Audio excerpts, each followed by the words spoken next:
Now, let's return to our starting point, with your baby's hips rested on your leg. Attach a small bell to your baby's legs using a string or a hairband.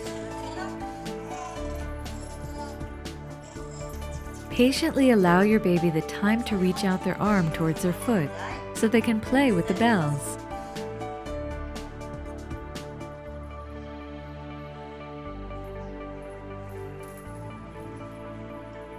It's very important that you remain patient and wait for your baby to reach out to the bells independently. Let them enjoy the bells for a while. You will notice your baby will attempt to grab the bells, sometimes with their parallel hand and sometimes with their diagonal hand. The more you let your baby play this game, the more you will teach them to open up their hand for the purpose of intentionally grabbing an object in front of them.